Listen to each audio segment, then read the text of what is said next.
Bonjour, bienvenue à l'atelier cuisine avec Cédric. Donc aujourd'hui je vais vous présenter une petite recette de macarons, très facile à réaliser. Et je vais vous présenter ce qu'il nous faut comme ingrédients. Alors on va commencer avec 180 g de sucre, 160 g de sucre glace, 160 g de poudre d'amande et 140 g de blanc d'œuf qu'on aura laissé à l'air libre liquéfier un petit peu, qu'on aura sorti au moins 5-6 heures avant, pour qu'il soit un peu à température ambiante. Et du colorant alimentaire si vous voulez des coques de couleur. Et ensuite, donc tout ça c'est pour les coques. Et pour la ganache, il va nous falloir 200 g de chocolat pâtissier. Il va nous falloir de la crème liquide 120 g, 40 g de beurre et 10 g de cacao. Donc là, on va commencer par préparer la ganache qu'on va mettre au milieu au chocolat. Après, vous pourrez mettre de la confiture, ce que vous voulez. Donc on va commencer par faire revenir tout ce qui est la crème et le beurre. Donc dans notre casserole, on va mettre en chauffe. Voilà. Donc là, on va mettre nos 120 g de crème liquide.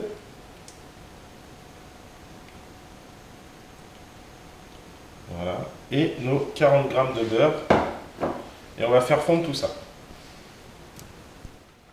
Donc voilà, on a fait fondre notre beurre, notre crème. On va rajouter nos 10 g de cacao. Voilà. Et nos 200 g de chocolat pâtissier. Je vais faire une bêtise si je le mets aussi haut. Voilà. Et même opération, on va faire fondre le tout dans notre crème et notre beurre. Et ensuite, on va obtenir une belle ganache qu'on va devoir réserver au frais le temps qu'on s'attaque aux coques. Donc voilà, on a fait fondre le tout, là, notre chocolat, crème, beurre et cacao. Donc ça nous fait une belle ganache au chocolat. C'est très simple, c'est très efficace comme ganache. Bon, après, il y a beaucoup plus compliqué, mais moi, c'est celle que je préfère. Donc c'est très rapide et c'est surtout très efficace avec les macarons. Ce qu'on va faire, après, on la laisse refroidir sur le côté. D'accord. Et ce que je vais vous conseiller après, c'est une fois qu'elle sera bien froide, de la mettre une petite heure avant de monter nos coques au frigo pour qu'on puisse quand même la travailler. Si vous la mettez tout de suite, elle sera vraiment trop dure, on ne pourra pas la travailler.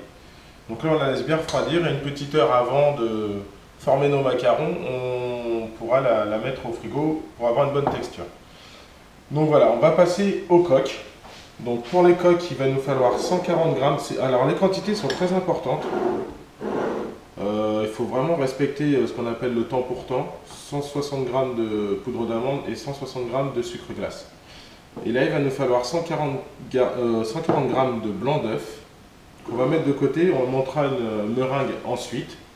Et là, on va commencer par tamiser notre poudre d'amande et notre sucre glace. Donc l'opération est simple, hein, un petit tamis. Hop. Et puis, vous n'avez plus qu'à tamiser votre poudre d'amande. Voilà, on va répéter ça, toute l'opération, ainsi que pour le sucre glace. Donc voilà, on a tamisé notre poudre d'amande. Alors moi, je vous conseille de prendre vraiment de la poudre d'amande, on va dire qu'on trouve dans des magasins spécialisés, parce que c'est où vous aurez le moins de pertes. Il faut savoir que vous ne pourrez pas tout tamiser. Vous voyez, même si on écrase bien, on ne peut pas toujours tout tamiser. Donc vous ajusterez vos quantités pour obtenir vraiment 160 g de poudre d'amande une fois tamisée, d'accord? Donc moi je l'avais déjà prévu, j'avais mis à peu près 10% de plus. Et je vais prendre la poudre d'amande qu'on trouve dans les magasins spécialisés. Donc vous voyez, vous avez toujours, on va dire, un tout petit peu de perte de gros morceaux que vous ne pourrez pas tamiser. Ceux-là, il ne faut pas les mettre, d'accord? Donc là, je vais remettre tout ça là-dedans. Je vais faire la même opération pour mon sucre glace. Donc voilà, même chose, on a tamisé notre sucre glace. Bon, avec le sucre glace, vous n'aurez quasiment pas de perte, hein. C'est en général, mais il faut prendre aussi du bon sucre glace de qualité, hein. Donc voilà, on a tamisé le tout, on a préparé donc 260 plus notre sucre glace qu'on va remettre ici, bien tamisé. Vous voyez, il n'y a pas de gros morceaux, c'est vraiment très très fin. Voilà. Alors l'étape suivante, ça va être de monter la meringue. Voilà. On va récupérer tout notre sucre. Voilà. Alors, si vous voulez des coques de couleur, je vous explique. Vous acheter du colorant alimentaire, moi je vais en faire à 2 couleurs, vous avez juste à diviser vos quantités. Si vous voulez 2 couleurs, bah vous divisez par 2, 3 couleurs, vous divisez par 3. Et on fera pareil avec notre meringue qu'on va monter tout de suite. Donc, pour la meringue, il nous faut 140 grammes, j'ai bien dit 140 de blanc d'œuf. D'accord? Et 180 grammes de sucre. Donc, on va mettre nos blancs d'œuf. Ici, je vais préparer mon petit robot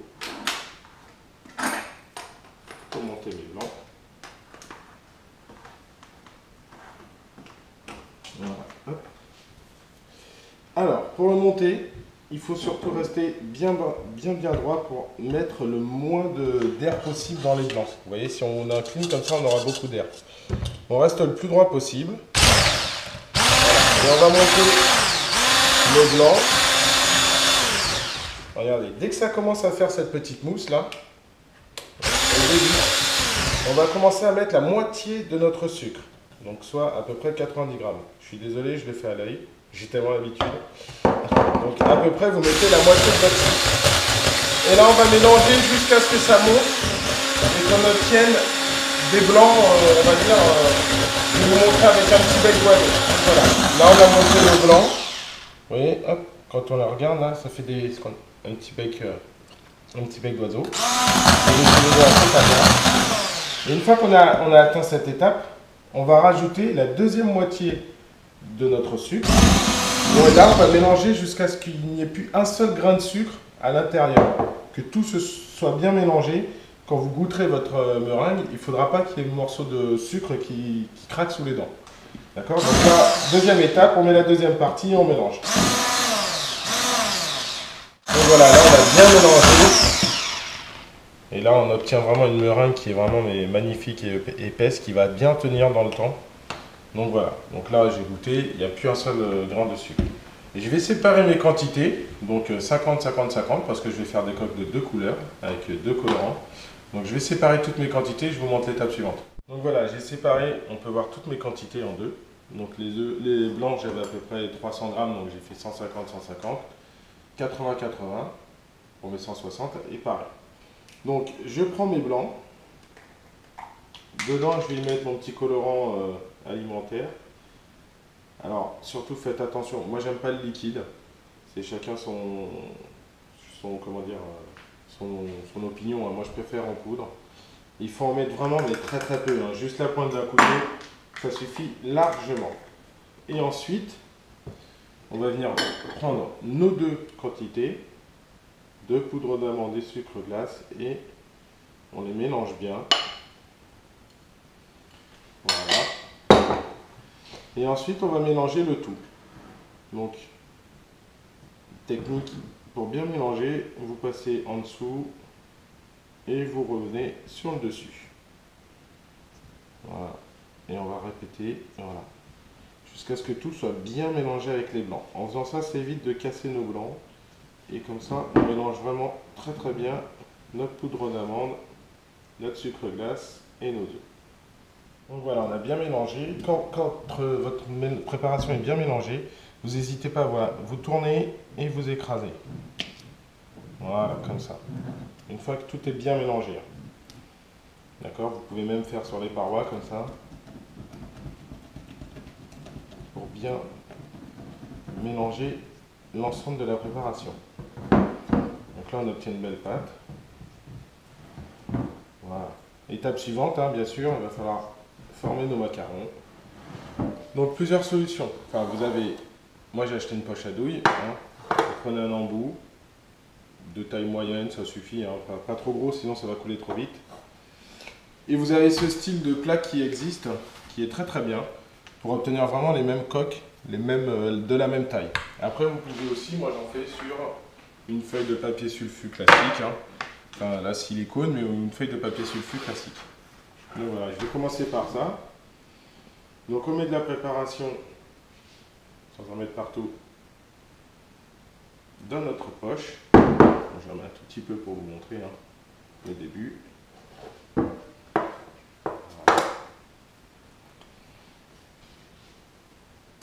Donc là, il y a juste à faire descendre votre préparation. Et ensuite, vous aurez juste à former, voilà, vos macarons. Ne remplissez pas trop parce qu'ils vont s'étaler.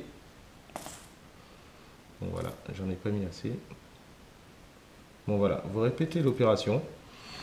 Une fois que vous aurez rempli toute votre plaque, il va falloir les laisser croûter. Alors ce qu'on appelle les laisser croûter, c'est les laisser sécher à l'air pendant à peu près 1 heure, 1 heure et demie. Et quand vous viendrez toucher vos coques, vous verrez que le dessus sera très très dur. Enfin dur, sera dur, il aura croûté. Il faut laisser faire ce temps de croûtage, surtout pas dans la cuisine. Moi je les mets dans mon salon ou dans un endroit où il n'y a pas du tout d'humidité. Donc je vais remplir toute ma plaque et on va les mettre à croûter pendant 1 heure. Et vous verrez le résultat quand ils auront croûté. Bon voilà, nous voici au bout d'1 heure, 1 heure et demie. Donc vous surveillez le temps de croûtage. Je vais vous montrer, je vais demander à mon caméraman de bien s'avancer. Une fois que vos macarons auront bien croûté, vous verrez quand vous appuyez légèrement, vous voyez, votre empreinte reste sans casser la coque du macaron. Là, c'est qu'ils ont bien croûté. Et là, on va les enfourner entre 12 et 15 minutes au four à 150 degrés. D'accord ? Entre 12 et 15 minutes. Vous surveillez bien le temps de cuisson. Et c'est parti. Surtout, on n'ouvre pas la porte du four et on les laisse comme ça en surveille.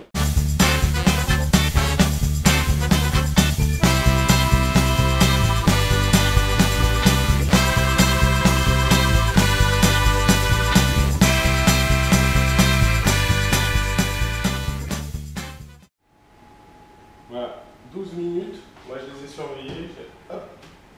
Donc, je vais essayer de les sortir sans les habiller. Voilà. Et là on obtient de jolies coques avec une belle collerette. Voilà, on va les laisser un petit peu refroidir avant de les démouler. Et puis on va se retrouver juste après pour la dernière étape, l'assemblage avec notre ganache. Voilà, on a démoulé toutes nos coques, on les a bien laissées refroidir. On a mis notre ganache dans notre poche à douille. Donc voilà. Si jamais elle est un peu trop dure, vous n'hésitez pas, vous pouvez la faire ramollir un petit peu au micro-ondes ou la sortir un petit peu plus tôt du frigidaire à température ambiante s'il fait assez chaud dans la maison. Et après, il ne vous reste plus qu'à garnir vos coques et en trouver une autre de la même taille et à la mettre par-dessus. Voilà. Donc vous les prenez. Un petit peu de préparation. Et on va reprendre une autre. Voilà, à peu près de la même taille. Voilà. On va finir de dresser le tout. J'avais préparé, je vous avais dit, pour les rouges, on peut en faire à la confiture de fraises. Donc pareil, hein. Soit vous la mettez à la poche à douille, soit à la petite cuillère. Voilà, on prend notre coque par-dessus. Il ne nous reste plus qu'à la dresser. Voilà, on a une belle collerette. On a des coques qui sont bien lisses. Et puis voilà, on va finir de préparer le tout. Ensuite, je vous conseille de les mettre au frigo toute la nuit et de les déguster que le lendemain. Voilà, notre recette de macarons se termine. Donc voilà, c'est très simple à réaliser si vous suivez bien ce qui est expliqué, les quantités, le dosage. Et il n'y a pas de raison de les rater. Ils sont, enfin moi j'en rate plus depuis que j'ai adopté cette recette. Bon ben voilà, des petits macarons avec une belle collerette, des coques bien lisses. Et puis je vous dis à bientôt.